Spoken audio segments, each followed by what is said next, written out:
Hello friends.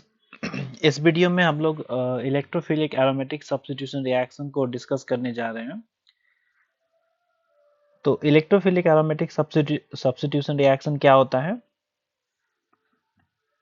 पहले वो हम लोग जान लेते हैं। तो हमारे पास एक एरोमेटिक कंपाउंड हमने यहाँ पे कंसीडर किया हुआ है और ये एरोमेटिक कंपाउंड का नाम है बेंजीन। तो अगर इस बेंजीन के हाइड्रोजन को, suppose we are considering one of the hydrogen, इस हाइड्रोजन को हम लोग एक इलेक्ट्रोफाइल से सब्स्टिट्यूट करें। सपोज हमारे पास वो इलेक्ट्रोफाइल E+ है, तो one of the hydrogen of the benzene को अगर हम लोग एक इलेक्ट्रोफाइल से सब्स्टिट्यूट करते हैं तो इस रिएक्शन को हम लोग बोलते हैं इलेक्ट्रोफिलिक एरोमेटिक सब्स्टिट्यूशन रिएक्शन। एक एरोमेटिक सिस्टम में उसके एक हाइड्रोजन को हमने एक इलेक्ट्रोफाइल से सब्स्टिट्यूट कर दिया, तो इस पूरे रिएक्शन को हम लोग बोलेंगे इलेक्ट्रोफिलिक एरोमेटिक सब्स्टिट्यूशन रिएक्शन। तो अगर जनरल मैकेनिज्म की बात करें हम लोग इलेक्ट्रोफिलिक एरोमेटिक सब्स्टिट्यूशन के लिए, तो उसका जनरल मैकेनिज्म क्या होगा।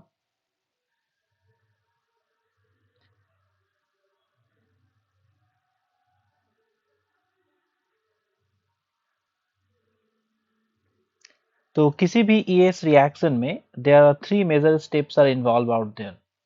जितने भी ES रिएक्शंस हमारे सिलेबस में है उनमें 3 स्टेप्स इन्वॉल्व रहेंगे।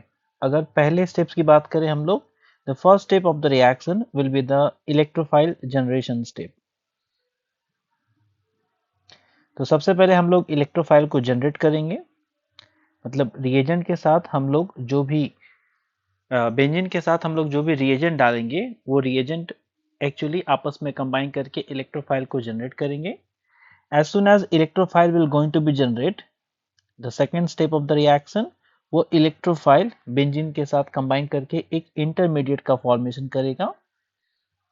One intermediate will going to be formed, and once that intermediate will going to be formed, that intermediate in the last step or the third step of the reaction वो convert हो जाएगा आपका product में। तो intermediate to the product formation.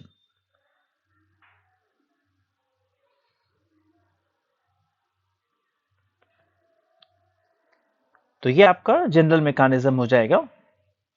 तो अगर हम लोग मैकेनिज्म को लिखें तो कैसे लिख सकते हैं, देखिए मान लीजिए हम लोग यहाँ पर इलेक्ट्रोफाइल एक कंसीडर कर रहे हैं, that electrophile is E+।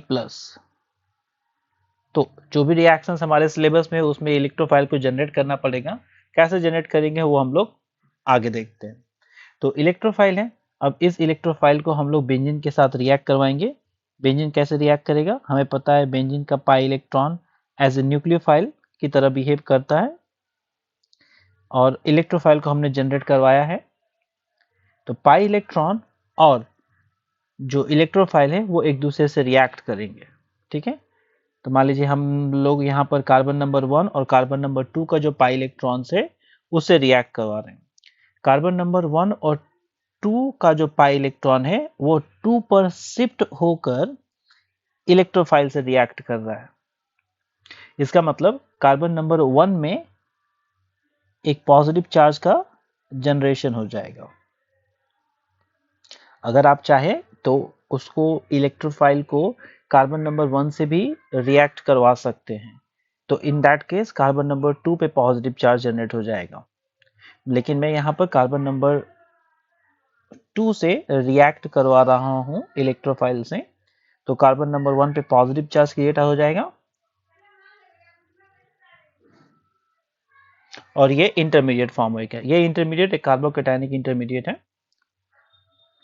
Now this intermediate is stabilized by resonance. ये एक रेजोनेंस से स्टेबलाइज होगा। जैसे हम लोग देख सकते हैं कि अपन लोगों के पास एक डबल, सिंगल और पॉजिटिव चार्ज है, तो ये रेजोनेंस स्टेबलाइज होएगा। तो इसके रेजोनेंस स्ट्रक्चर को मैं यहाँ पे ड्रॉ कर रहा हूँ। These are the resonating structures.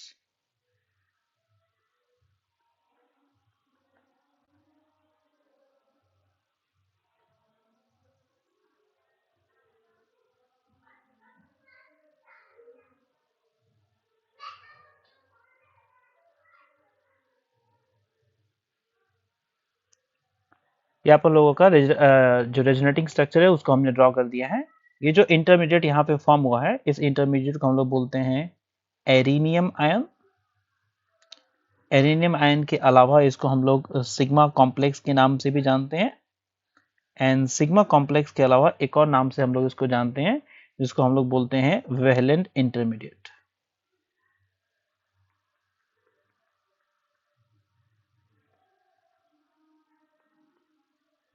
तो ये आपका सेकेंड स्टेप हो गया जहां पर हमने इंटरमीडिएट को जनरेट करवा दिया है।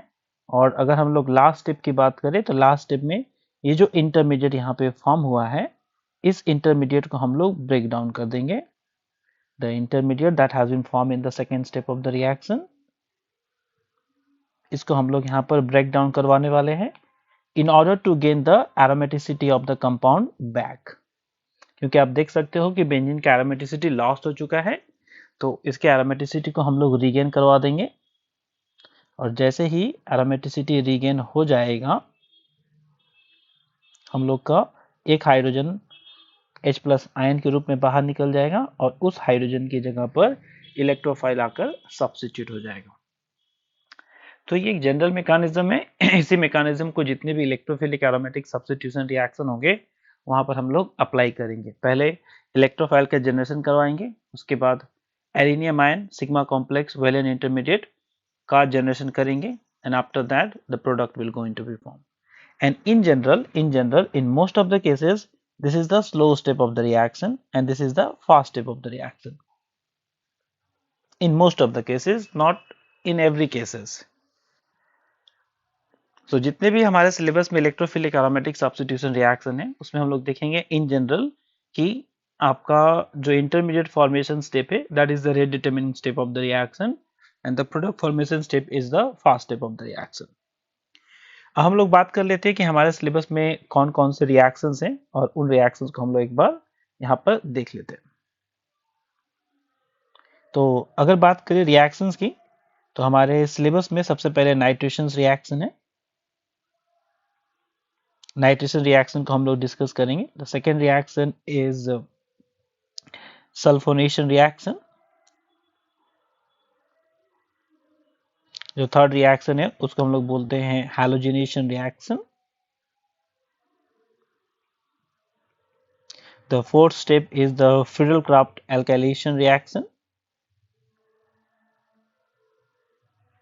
Friedel-Crafts alkylation. And the last is Friedel-Crafts acylation reaction. तो 11th में जितना भी इलेक्ट्रोफिलिक एरोमेटिक सब्स्टिट्यूशन रिएक्शन है वो इन 5 रिएक्शन में हम लोग उनको कैटेगराइज कर सकते हैं। This are the electrophilic aromatic substitution reaction in class 11th। Actually class 12th में भी there are some electrophilic aromatic substitution reactions हैं, उसको हम लोग बाद में पढ़ेंगे। यहाँ पर हम लोग इन 5 रिएक्शन को स्टडी करने वाले हैं। Will study all this 5 reactions. तो सबसे पहले जो सबसे ज्यादा इंपॉर्टेंट है उसी को हम लोग डिस्कस करेंगे यहाँ पर। ओके, तो जो सबसे ज्यादा इंपॉर्टेंट है उसको हम लोग बोलते हैं Friedel-Crafts alkylation and acylation reaction. तो उसको मैं यहाँ पर डिस्कस करने वाला हूँ। तो सबसे पहले हम लोग डिस्कस करते हैं अबाउट फ्रीडल-क्राफ्ट एल्काइलेशन रिएक्शन।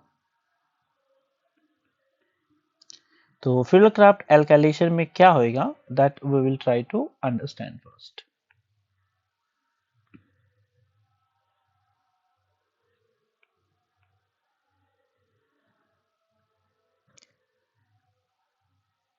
तो फ्रीडल-क्राफ्ट एल्काइलेशन के नाम से ही समझ में आ रहा है कि यहाँ पर बेंजीन में हम लोग हाइड्रोजन को हटाकर एक एल्काइल ग्रुप का सब्स्टिट्यूशन करेंगे। जैसे मान लीजिए हमारे पास ये बेंजीन है, इस बेंजीन का वन ऑफ द हाइड्रोजन को हटाकर अगर हम लोग एक एल्काइल ग्रुप से सब्स्टिट्यूट करते हैं, एक एल्काइल ग्रुप से हम लोग सब्स्टिट्यूट करते हैं, suppose R is an alkyl group, तो इस रिएक्शन को हम लोग बोलेंगे फ्रीडल-क्राफ्ट एल्काइलेशन रिएक्शन। अब इस फ्रीडल-क्राफ्ट एल्काइलेशन रिएक्शन को करने के बहुत सारे तरीके हो सकते हैं, उनमें से हम लोग यहाँ पर 3 तरीका पढ़ने वाले हैं। Okay, so case 1 we are going to discuss about the Friedel-Crafts alkylation. with the with alkyl halide and Lewis acid catalyst.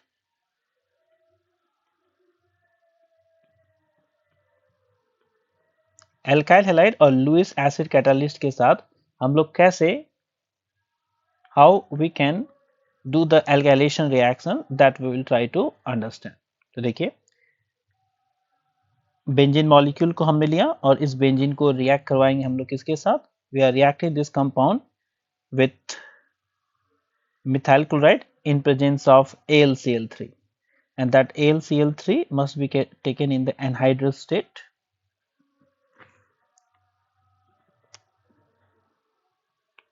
तो ये जो मिथाइल क्लोराइड है इसको हम लोग बोलते हैं एल्काइल हैलाइड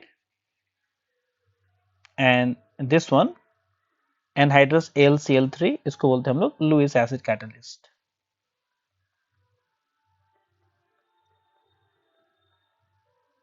और रिएक्शन खत्म होने के बाद one of the hydrogens will going to be substituted by the methyl group itself. एक जो हाइड्रोजन एटम है वो मिथाइल ग्रुप से सब्स्टिट्यूट हो जाएगा। अब हम अगर इसके मैकेनिज्म की बात करें, if you are talking about the mechanism of this reaction, तो कैसे मैकेनिज्म होगा देखते हैं।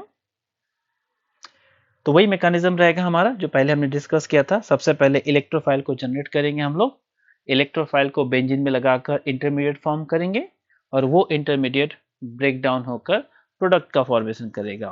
तो पहले देखते हैं इंटरमीडिएट का फॉर्मेशन कैसे होएगा।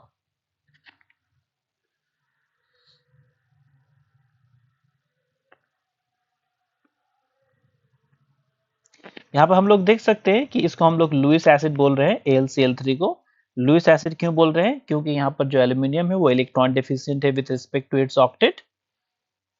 तो जो एल्यूमिनियम है AlCl3 वो इलेक्ट्रोफाइल की तरह काम करेगा। मिथाइल क्लोराइड जिसको हम लोग एल्काइल हैलाइड बोल रहे हैं यहाँ पर, उसमें क्लोरीन के पास लोन पेयर ऑफ इलेक्ट्रॉन है तो न्यूक्लियोफाइल की तरह काम करेगा। तो क्लोरीन इलेक्ट्रॉन देगा और एल्यूमिनियम इलेक्ट्रॉन लेगा। इस एरो को काफी ध्यान से आप लोग लगाइएगा, जहां से इलेक्ट्रॉन दिया जाता है वहां से एरो का इनिशिएशन होता है और जहां पर आप इलेक्ट्रॉन दे रहे हो वहां पर आपके एरो का टर्मिनेशन होगा। तो एल्यूमिनियम और क्लोरीन के बीच में यहाँ पर बॉन्ड बन जाने वाली है और सिंस क्लोरीन ने यहाँ पर इलेक्ट्रॉन को डोनेट किया है तो क्लोरीन के ऊपर पॉजिटिव चार्ज और एल्यूमिनियम के ऊपर नेगेटिव चार्ज का डेवलपमेंट हो जाएगा। लेकिन हमें पता है कि chlorine being very high electronegative element positive charge को बियर करने में उतना ज़्यादा पॉजिटिव चार्ज को ये बियर नहीं कर सकता है, इसीलिए यहाँ पे जो दो इलेक्ट्रॉन्स हैं इन दोनों इलेक्ट्रॉन को वो अपनी तरफ अट्रैक्ट कर कर अपने पॉजिटिव चार्ज को न्यूट्रलाइज कर लेगा। पर जैसे ही वो दो इलेक्ट्रॉन क्लोरीन की तरफ मूव आउट करेंगे हमारा एक जो कार्बन है वो पॉजिटिवली चार्ज हो जाएगा और ये जो कार्बोकैटायन का यहाँ पर फॉर्मेशन हुआ है, this carbocation is the electrophile है। ये कार्बोकैटायन ही हमारा इलेक्ट्रोफाइल की तरह काम करेगा।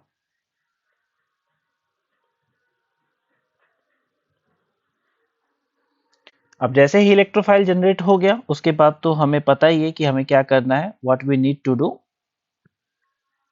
इलेक्ट्रोफाइल को हम लोग बेंजीन में ऐड कर देंगे, इंटरमीडिएट का फॉर्मेशन होएगा। मैं कार्बन नंबर 2 से ऐड कर रहा हूं, तो अगर कार्बन नंबर 2 से ऐड करेंगे तो कार्बन नंबर 1 पे पॉजिटिव चार्ज का डेवलपमेंट हो जाएगा।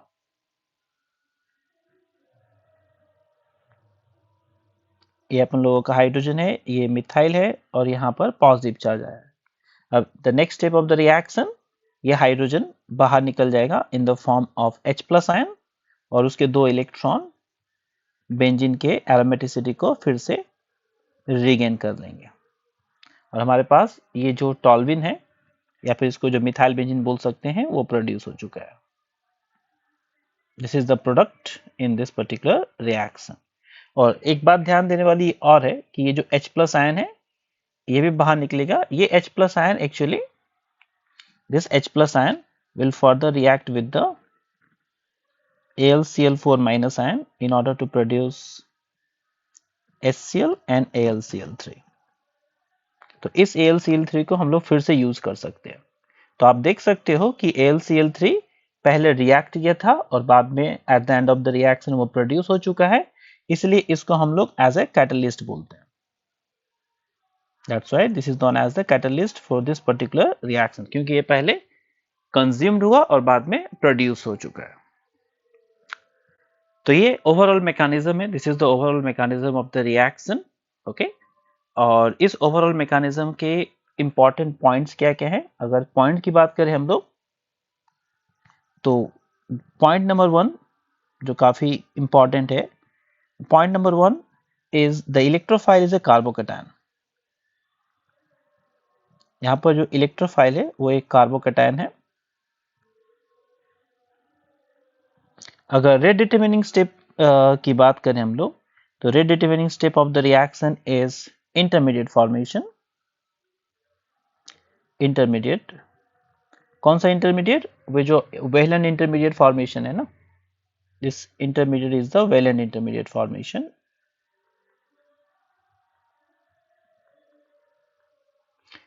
Intermediate formation is the rate determining step of the reaction, and since the electrophile is carbocation, so there is a possibility of the rearrangement is there. Since electrophile is carbocation and hence there is a possibility of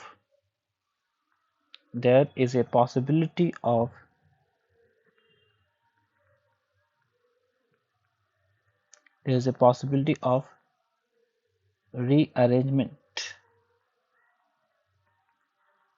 is there. So अगर rearrangement होने के chances हैं carbocation में तो आप उनको जरूर ही rearrange करवाएंगे, और अगर रीअरेंजमेंट होने के चांसेस नहीं है तो हम लोग उसको बिना रीअरेंज करवा ही बेंजीन के ऊपर लगा देंगे। तो एग्जाम में क्वेश्चंस कैसे आएंगे, अगर हम लोग क्वेश्चंस की बात करें तो क्वेश्चंस में ऐसे दिया रहेगा, आपको बेंजीन दिया रहेगा और इस बेंजीन को रिएक्ट करवाने के लिए यहाँ पर एक रिएजेंट दे दिया रहेगा आपका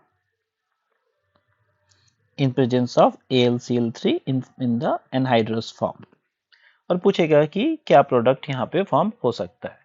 तो इसका आंसर कैसे करेंगे हम लोग, अगर आंसर की बात करें तो लॉजिकल वे में हम लोग इस तरह से आंसर कर सकते हैं कि सबसे पहले ये ट्रिक बता रहा हूं मैं आपको, ठीक है, जो मैकेनिज्म है वो जैसा ऊपर मैकेनिज्म बताया था वैसे आप कर सकते हैं, otherwise you can use A short trick.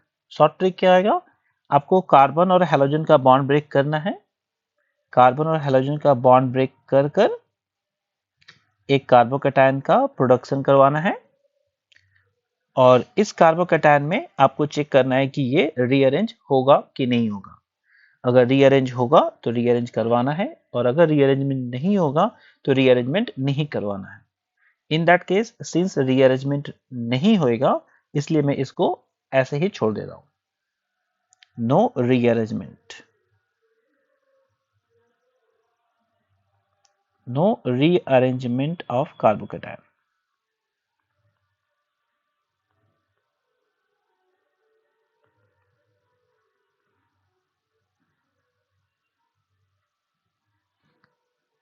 तो जो कार्बोकैटायन हमारा प्रोड्यूस हो गया उस कार्बोकैटायन को हम लोग जस्ट बेंजीन के ऊपर अटैच्ड कर देंगे, दैट्स इट। इस कार्बन के ऊपर पॉजिटिव चार्ज था तो इसको ले जाके हम लोग बेंजीन के ऊपर अटैच्ड कर देंगे तो हमारा प्रोडक्ट का फॉर्मेशन हो जाएगा। This is ethyl benzene.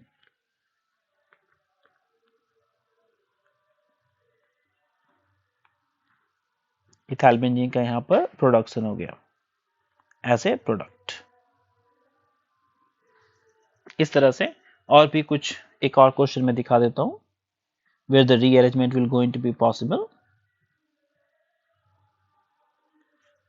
जैसे मान लीजिए बेंजीन रिएक्ट कर रहा है विद दिस कंपाउंड जिसको हम लोग बोलते हैं propyl chloride in presence of anhydrous AlCl3।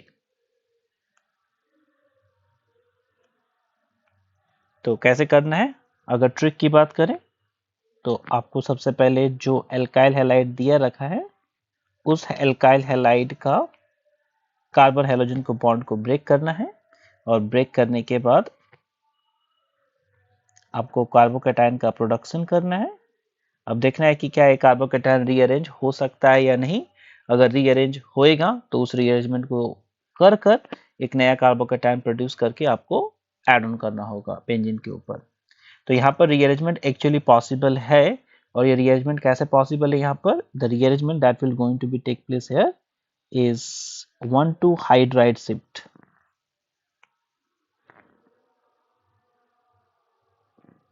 1,2 hydride shift. तो यहाँ से हाइड्रोजन बाहर निकलेगा, इसको बोलते हैं हम लोग 1,2 हाइड्राइड शिफ्ट। और इस 1,2 हाइड्राइड शिफ्ट से एक 2 डिग्री कार्बोकैटायन का प्रोडक्शन हो जाएगा। बस जैसे ही कार्बोकैटायन हमारा स्टेबल कार्बोकैटायन मिल गया है, अब इस स्टेबल कार्बोकैटायन को हम लोग बेंजीन के ऊपर जाकर अटैच्ड कर देंगे। Just simply attach to the benzene ring. और जैसे ही हम लोग बेंजीन के ऊपर इसको अटैच कर देंगे तो हमारा जो प्रोडक्ट है वो फॉर्म हो जाएगा।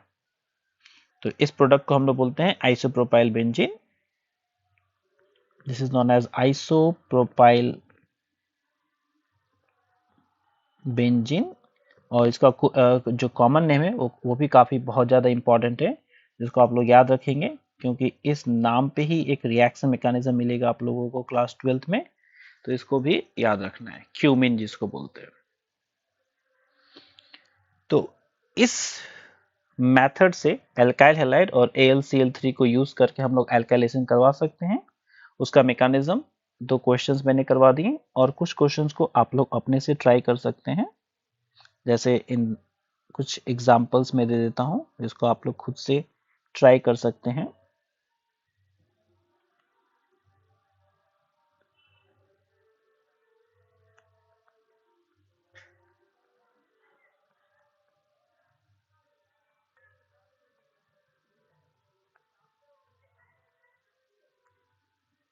तो यहाँ पर क्या प्रोडक्ट बनेगा इसको आपको देखना पड़ेगा। मान लीजिए क्वेश्चन नंबर 1 है। अगर क्वेश्चन नंबर 2 की बात करें हम लोग,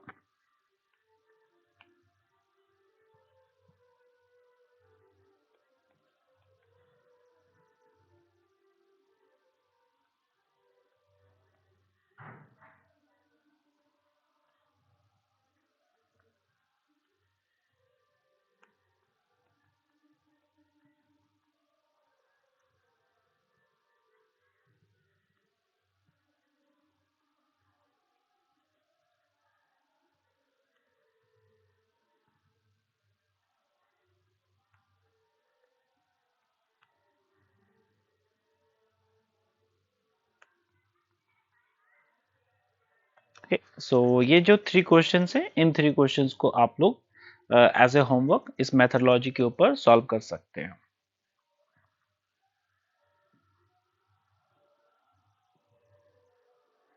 ओके, इसके बाद जो अपन लोगों का केस 2 है, जिससे हम लोग एल्काइलेशन कर सकते हैं। The case 2 is with Friedel-Crafts alkylation with alkene and H plus ion as a catalyst. With alkene and H plus ion as catalyst.